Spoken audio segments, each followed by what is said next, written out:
What's up, everybody? What's going on?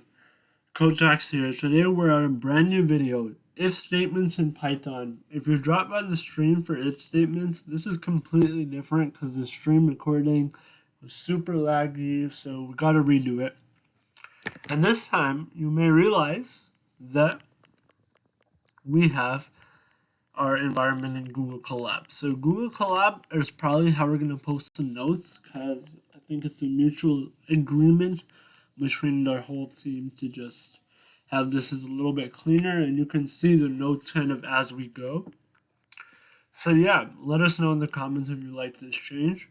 Of course, the old way, and feel free to skip this intro. This is just for everyone interested. The old way, we'd go and we'd have, our video tutorial, for example, and then a written PDF. Instead of this written PDF, we're gonna have this collab notebook right here, and then we'll still have the code REPL at the bottom so you guys can run that, but the collab should still have the output over here. That if you don't see the collab, that means it didn't work out exporting it. But yeah, let us know what you think about the change, and let's get started. So for today's agenda, we're covering Booleans and then all the if statement stuff. So let's get into it. So a Boolean is simply a variable that holds the value true or false. So if you're coming from a different language, you may write true like this or false like this, but in Python that doesn't work. So let me also comment. So this is a Boolean section. So when we put it in the REPL, it's easier to see. So if you make a variable called bool, so bool is a keyword. You can't have a variable called bool. So keywords in Python are things like if, bool, and you're not allowed to have those as variable names. And I'm pretty sure you can't start your variable name as a number as well. This should return an error. But that's how you create a Boolean. So this should return an error, and you click on Google Colab. Those who are running their code on Google Colab, you click this little play button, and it'll run the code block. So yeah, you can't. It's invalid syntax. So we'll call this we'll call it first Boolean. And the reason I said you can't do bool specifically because those coming from other languages may name their booleans bool, as I do too. So that's simply how you create a variable. It holds true or false. It's simply binary, zeros and ones. And yeah, that's pretty much it. So I'll go through like a usage why you might want to create a variable that's boolean true or false. So let's run the code. You should see it, and we can print some stuff. So we'll print its attributes. So print, we'll say first boolean, and we'll also print type of first. I don't think we have to write print type, but it's all good. Either way it works. So yeah, class bool, true, lit. Alright, now let's move to if and if operators. This is why the collab's nice, because we can have all the notes right here to have a visual representation. So you would use double equals in ifs because it's a Boolean operator. So it checks if they're equal to. So single equal. The single equal is to define, and then the double equal is to check if they're equal. You don't really have to do any special equal sign for objects in Python. That's nice.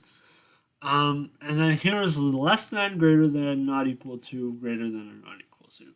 And then you also have keywords and or. So we'll go through all of this. So this is the if section. So let's create a sample edge. Let's create an input. So user input. So this is, I'll also go through something called modulus too. That's also kind of nice. So let's just create a simple program. Enter a number.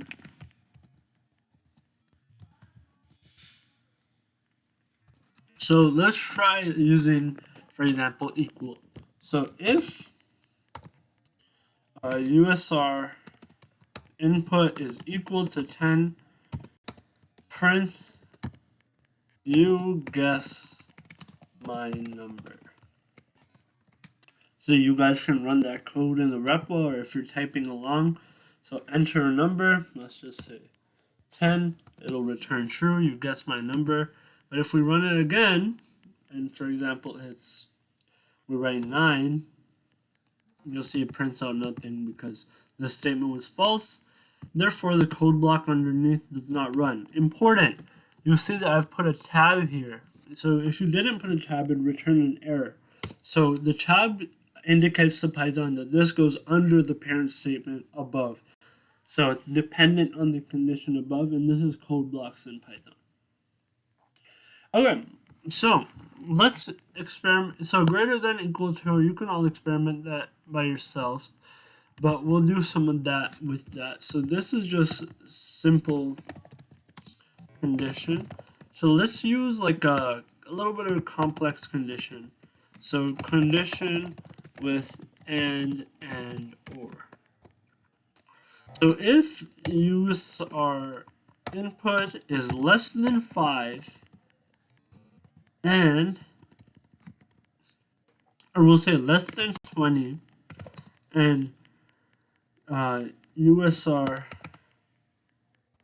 input is greater than 20. I don't think you actually have to put USR input, but this is just good practice. We can experiment with shorthands, and check out our TikTok. We'll put in shorthands there. So, and USR input is not greater than 20 because this is impossible. We'll say greater than 5. Print your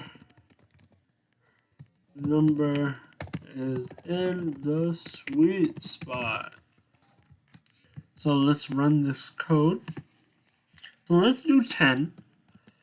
So you'll see that yes, it guessed my number, but it is less than 20, so condition 1 is true. Condition 2 is USR input greater than 5, yes, so it's in the sweet spot. So let's try one with OR. If USR input, so this is, I'm going to do something a little interesting here.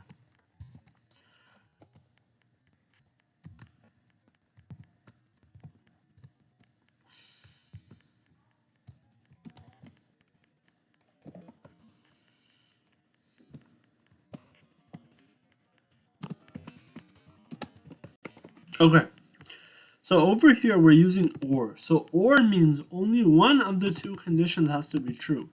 So if you think about it, this will run no matter what, because either the number is going to be less than 20 or it's greater than 20. But, oh, sorry, there's one case that it doesn't work. Except one case. Can you guess it? Okay. So let's try 10 again. So all three statements should run, but there's one case that doesn't work, and for those at home, I hope you've guessed it. It's actually 20. So number doesn't equal 20. It's not less than 20, so this condition is false, so that means the and both have to be true. This doesn't run. And over here, neither are true. It's not less than 20 or greater than 20. It's equal to. So for greater or equal to, we can do add an equal sign after, and at least one condition will run. So you can put it equal on either one, and if we enter 20 again, it will work. So I hope that's a bit interesting. Again, code will be in the repo under North Masters. So yeah. So now let's go through the Alif block. So Alif basically runs if the condition above, so the if above, didn't check. So if it returned false. So for example, if, let's just copy this if. So let's say this if returns false. Our Alif can be USR input. So else if, that's basically how you say it in English. User input is less than 20. Print your number is less than 20. But it's not 10. Close. So let's try this code. Uh,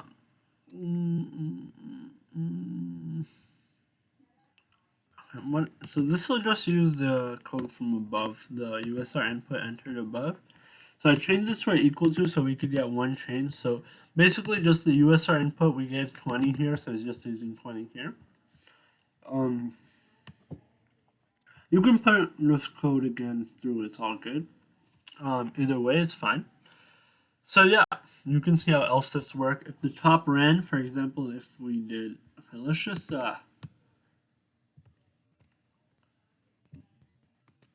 copy this again.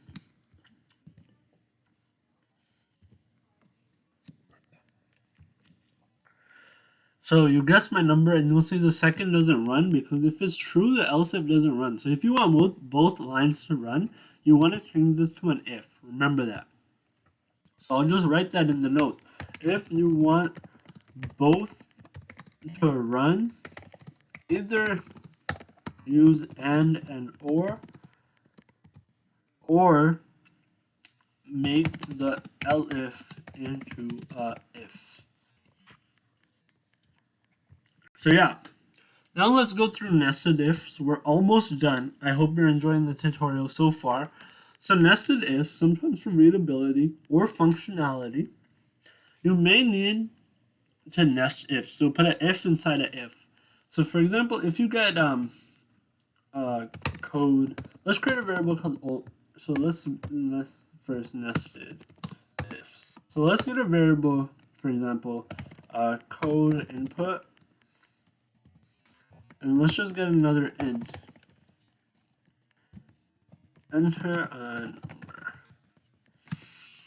Okay. So let's say if number. Oh, we didn't even do else. We're gonna do else. Okay. I forgot about else. Alright. If code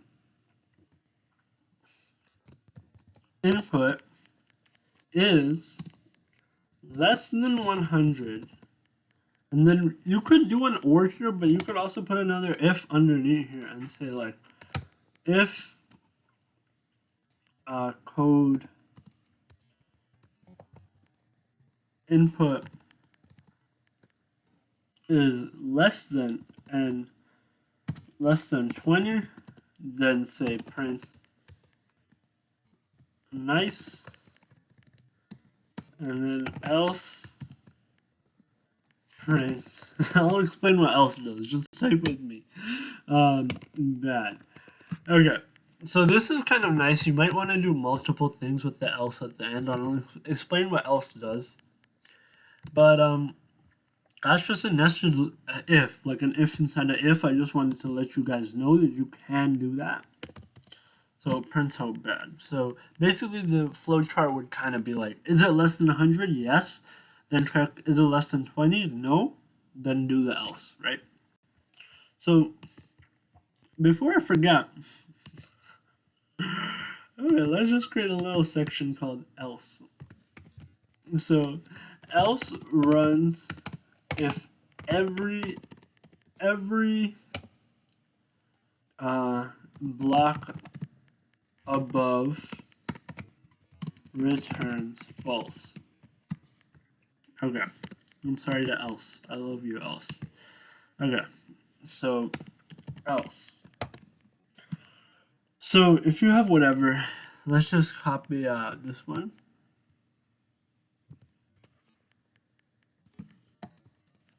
So for example, let's say it's not equal to 10 or less than or equal to 20. So else print you picked a crazy number. So we can basically, let's just grab user input one more. No matter how prepared you are. It's all good. Alright, so let's pick a number like 60. You picked a crazy number, so else basically, if all of this above is false, we'll run else. But again, if any one is true, else will not run. Alright, so for our last thing to end off the video, we're going to go through the XOR operator. So XOR will actually help you switch between true and false. So if you've gone through some of my Arduino videos or been on any of my Arduino streams, you may have seen me use the XOR operator. It's useful to switch between true and false. So let's say you had a Boolean called A and you set it to true. And let's say you're running some, some function. So let me first XOR. So you're running some sort of function and you want to switch between true and false, and you don't want to write a whole else if tree. So a way you would switch into opposites, so go from true to false, false to true, you'll see if A equals to true, then A equals false. And you can just use the else here, since if A isn't true, it's going to be false. A equals to true. So actually, this is a good opportunity to tell you, since the variable itself is a true, and these statements return a Boolean, you might see where I'm going with it. You can actually just say if A, because A is true, right? A is equal to true. So if A, the Boolean is equal to true, set A to false, else A to true. And that's kind of the way you might think to switch it. So this is one way to switch values. But another way that would do it perfectly fine is the XOR operation, which will be if A is XOR, I think that's how you say it, true. So this will also switch it back to true. So this will switch it to false, this will switch it to true. Okay, let's do the opposite. Let's start with false. So the order should be false, this should become true, and then back to false. And we'll print A. So we should get false. Nice. And then if we did true if we started off with true,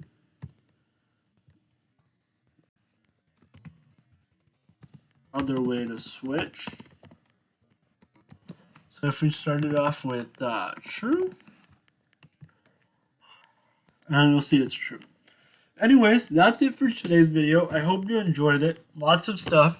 All the stuff will be at Northmasters. Check out the website under Learn Python and if statements right here. So yeah, thanks for watching. Catch you in the next one.